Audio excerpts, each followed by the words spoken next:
Okay, so let me set the scene for you. It's March 20th, 2026. Fort Worth, Texas. The Chosen Vessel Church is packed. The sanctuary has been completely transformed. We're talking walls draped in flowers, a setup so elaborate that people who were there said it looked less like a church and more like a movie set. The congregation is dressed in black tie. There's anticipation in the air. And then, and I need you to really picture this, a helicopter lands outside the church, and out steps the bride. That was the wedding of gospel legend Bishop Marvin Sapp and his new wife, Dr. Boris Sapp. And within days, social media had a full investigation going. Who paid for the helicopter? Who paid for all those flowers? Did the church fund this? Is this the same man who locked the doors on his congregation until they donated $40,000? Today we are getting into all of it. The love story, the lavish details, the old controversy that came roaring back, and the Easter Sunday clapback that had people talking from the pulpit to the group chat. Stay with me, because this story has layers. Before we get into the wedding drama, you need to understand who Marvin Sapp is, because if you're sleeping on his story, you're missing the full picture. Marvin Lewis Sapp was born January 28, 1967, in Grand Rapids, Michigan. He started singing in church at the age of 4 years old. By the time he was in the 3rd grade, he had already met the girl who would one day become his wife, Melinda Prince. They literally met as kids in school. That detail right there is going to matter a lot when we get deeper into this story. Fast forward to his adult career.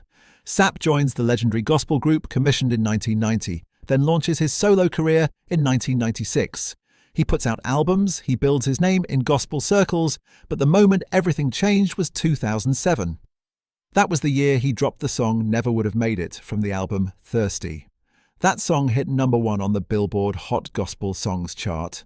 The album Thirsty sold over 712,000 copies and was certified gold by the RIAA. It became his best-selling project of all time. Then in 2010, he drops the follow-up album Here I Am, and it debuts at #2 on the entire Billboard 200. Not the gospel chart. The Billboard 200. That made it the highest-charting gospel album in Billboard's 54-year history of tracking album sales at the time. Let that sink in. He was doing things in gospel music that had literally never been done before. He went on to rack up 24 stellar awards. He's been nominated for Grammy Awards 13 times. He wrote 8 books. He serves as Metropolitan Bishop, overseeing more than 100 churches through the Global United Fellowship. And since 2019, he's been the senior pastor of the Chosen Vessel Cathedral in Fort Worth, Texas, the very church where this wedding took place. This is not a small man in the gospel world. This is one of the most decorated figures in the history of the genre. His estimated net worth sits around $4 million, built through music, ministry, authorship, and speaking engagements. Not just a collection plate. But none of that success, none of those accolades, prepared anyone for what happened in September 2010. This is the part of the story that changes everything. Melinda Prince Sapp, his wife, his manager, the mother of his 3 children, passed away on September 9th, 2010, from complications of colon cancer. She had initially been diagnosed with stage 4 colon cancer in 2009. Earlier in 2010, there was actually news that she had received a clean bill of health. People were celebrating. And then it came back, and it took her. Melinda wasn't just his wife. She was his administrative pastor at their Lighthouse Full Life Center church. She was his business partner. She was, by all accounts, deeply woven into every part of his life. They had known each other since they were children. They had 3 kids together, Marvin II, Michaela, and Madison. They had built a life, a ministry, and a legacy together. And then she was gone. In the aftermath, Marvin Sapp didn't disappear. He didn't collapse in silence. He did something remarkable. He channeled that grief into music. He poured it into sermons. He spoke openly, publicly, about what it felt like to be a widower, about the shock of suddenly being a single father to 3 teenagers while still trying to process his own devastation. He said it plainly in interviews. He had to put his personal emotions on the back burner to raise his children well, even while his heart was broken. And the music he made during that period? It wasn't just commercially successful. It was spiritually significant.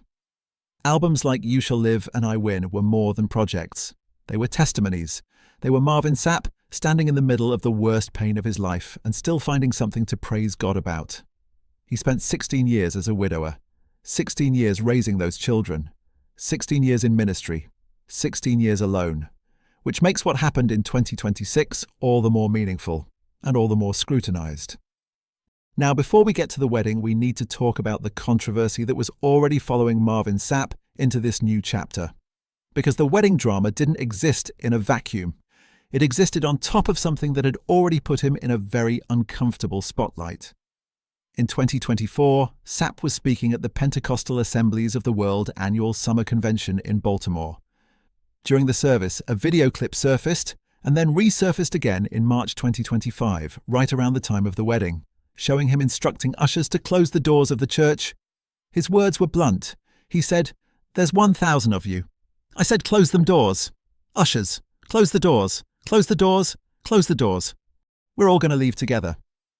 The goal was to raise $40,000 on a stand, which worked out to roughly $20 per person in the room, plus $100 from people on the stage, plus online donations from viewers at home. That clip went viral, and the internet did what the internet does.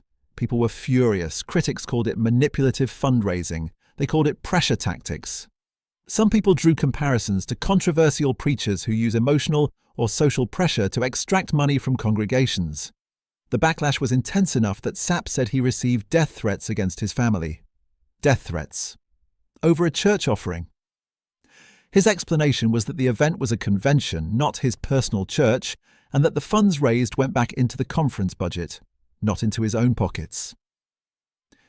He went on the Ricky Smiley morning show and said clearly, "I'm not walking around here trying to be a pimp. I'm not trying to take advantage of people. That's never been my passion." Some people accepted that explanation. Many did not, and the timing of that viral video resurfacing, right at the same moment photos from his lavish wedding started circulating online, was not a coincidence in the court of public opinion. People connected those two stories immediately, and that combination is what lit the fuse on the wedding controversy. Alright, let's talk about what actually happened on March 20th, 2026, because the details of this wedding are genuinely extraordinary. Marvin Sapp and Dr. Boris have known each other for more than a decade as friends. In 2024, they decided to exclusively date with clear and stated intention that the relationship was moving toward marriage. By 2025, they knew they were getting married. And here's the part people don't usually mention. They chose their wedding date before they were even officially engaged. March 20th, the first day of spring. A new season, literally and figuratively. Sapp said it himself. They chose that date because it represented new beginnings. They kept the relationship private. They kept the engagement private. The wedding was a surprise to essentially everyone outside of their immediate family, but for the couple themselves, it had been a year in the making. Now, the wedding. Boris arrived at the Chosen Vessel Church by helicopter, alongside her father and sister. Her dad had never been in a helicopter before. That was actually one of her favourite memories of the day, creating that moment with her family, that bonding experience before walking into the church to get married. That's not a flex.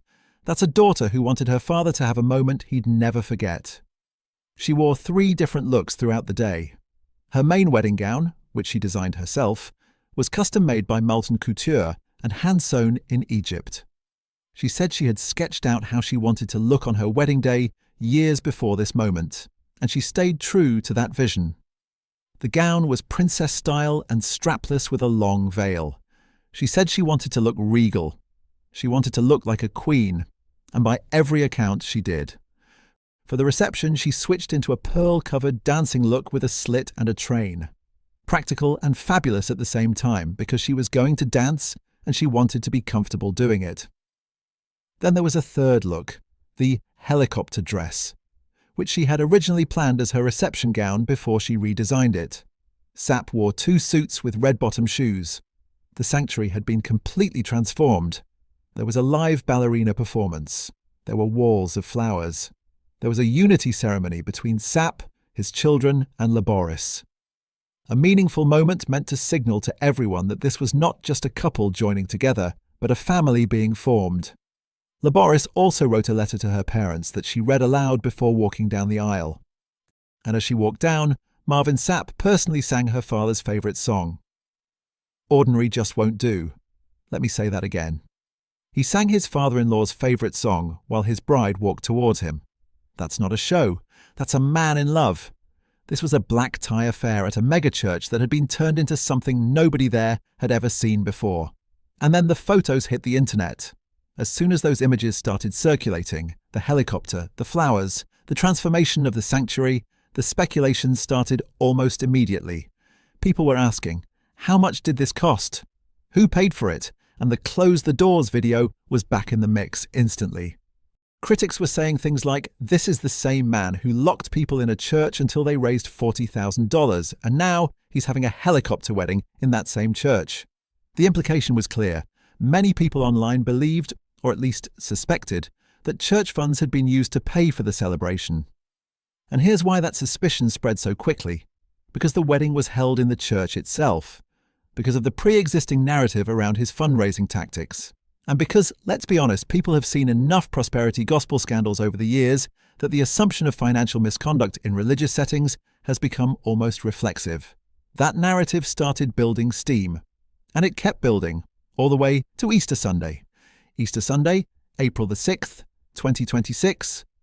The Chosen Vessel Church, Dr. Boris Sapp is being formally introduced to the congregation as the new First Lady. Marvin Sapp invites his 37-year-old wife, who is a licensed professional counselor by training, to share her vision for personal ministry with the congregation. And she does. But first, she had something else to address.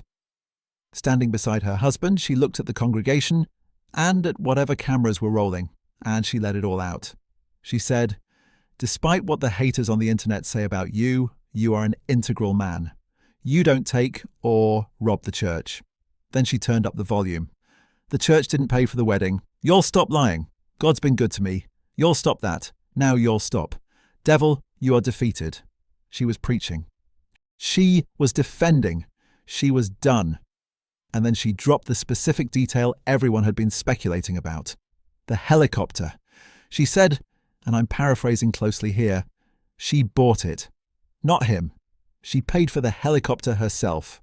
Full stop. She added, everybody not broke and everybody don't need the church's money. She went on to explain that both she and Bishop Sapp have multiple streams of income completely separate from the church. She said she made a covenant with God a long time ago that she was not going to serve him and his people and be broke.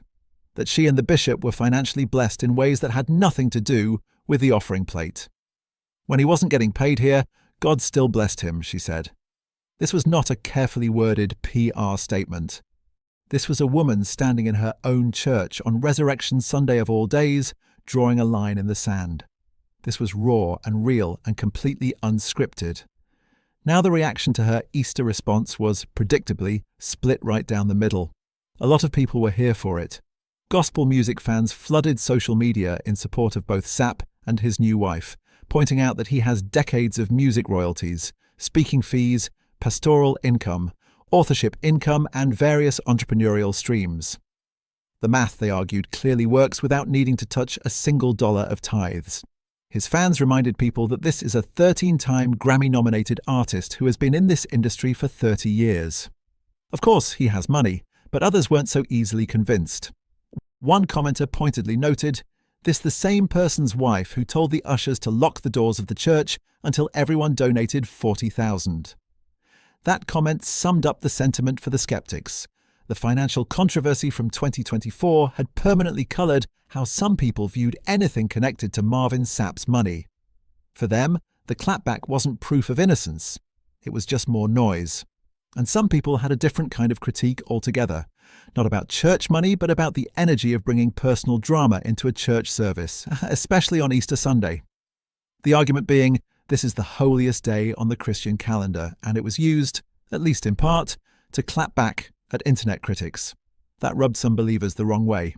But others said, she's human. She's a new bride being accused of wrongdoing. She's standing up for her husband. And if you're going to question the money from the pulpit, maybe answer it from the pulpit. The debate is still going.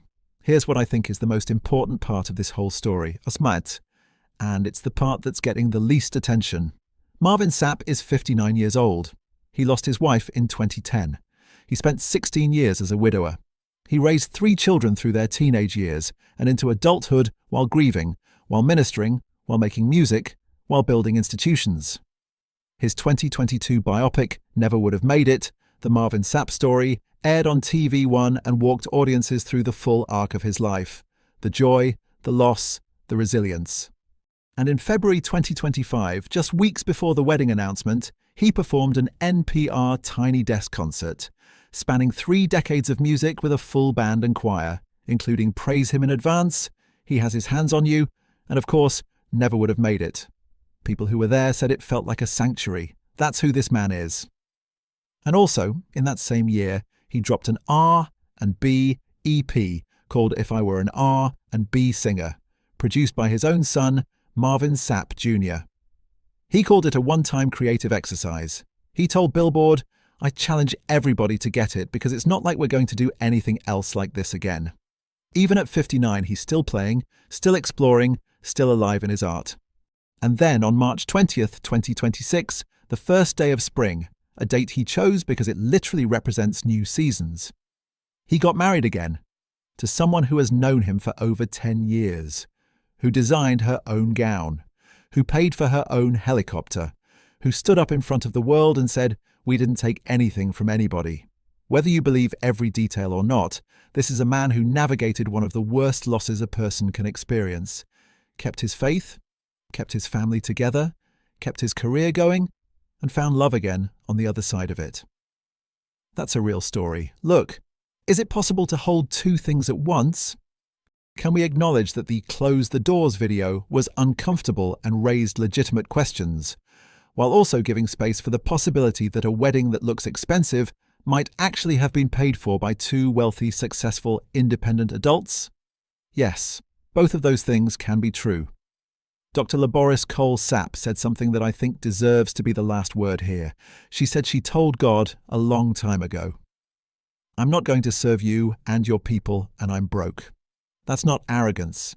That's someone who decided that faith and financial responsibility could coexist, that she didn't have to choose between devotion and abundance.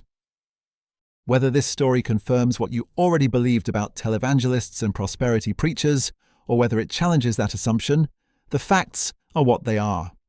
2 people who have known each other for over a decade made a public, permanent commitment to each other. The bride paid for her own helicopter. The groom sang his father-in-law's favourite song while she walked down the aisle. And on Easter Sunday, the day Christians celebrate resurrection, his new wife stood up and said, "We are not what you're accusing us of being." That's the story. Drop your thoughts in the comments. Do you believe her? Do you think the scrutiny is fair? Are you here for this love story, or are you still skeptical? Let me know. I read every single one. Don't forget to like, subscribe, and share this video, especially with the person in your life who's been watching this drama unfold from their phone at 2 in the morning. You know who they are. I'll see you in the next one.